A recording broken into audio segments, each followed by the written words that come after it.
The House Oversight Committee voted to hold Bill and Hillary Clinton in contempt of Congress for declining to testify in separate depositions about Jeffrey Epstein. 9 Democrats on the committee broke ranks today, voting with Republicans to pass that resolution, which still needs to clear the full House. A spokesperson for the Clintons has said that the former first couple made, quote, ample attempts to comply with the committee. The Clintons deny any personal knowledge of Epstein's crimes. ABC News' Jay O'Brien has the latest from Capitol Hill for us. And Jay, okay, so what comes next? Are the resolutions expected to pass the full House?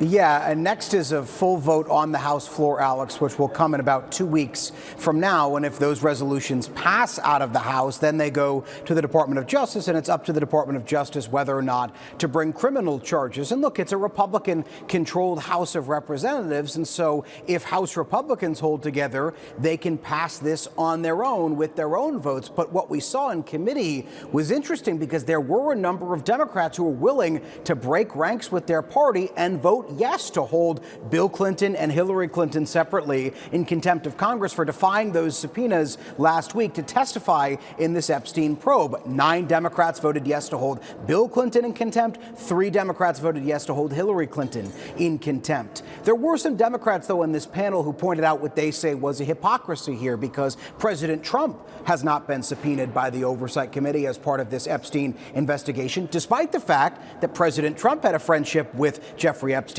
as Bill Clinton did. I asked Oversight Committee Chair James Comer why that is, and he said, in his view, it's because President Trump has been pressed on this by the news media. But that's not an under oath testimony in front of the Oversight Committee. Here's that exchange. I'm looking around the room, and many of you have asked President Trump questions about Epstein, and I'm confident President Trump's going to have to answer more questions from you all. You're very curious. Under oath by your committee. Well, there's never been a sitting president come under oath in an oversight committee hearing, but we'll see what how this plays out. We want to get the truth. Now, Comer went on to say that no Epstein survivor has ever accused Donald Trump of any wrongdoing. That's true. No Epstein survivor has ever accused Bill Clinton of any wrongdoing either. Now, the Clintons say these subpoenas, in their view, are invalid, and they say they tried to cooperate with the committee. They tried to offer written statements. They also tried to do this kind of a meeting with Bill Clinton, James Comer, and the top Democrat on the panel, Garcia. They say they were rejected in that, and so they're teeing up this standoff, really, now between the Clintons and the U.S. Congress, Alex.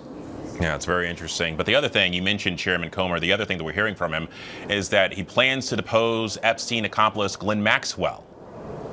Yeah, and that's going to be in mid-February now. What we heard from the committee is that they expect Ghislaine Maxwell to plead the Fifth. Maxwell's lawyers have been trying to push off this interview if it were to even happen at all because she's got pending litigation in front of various courts in the U.S. But it looks like this will go on, this interview, but it doesn't look like the committee is going to get much out of her because, as they said in this hearing today, she does intend to plead the Fifth, Alex.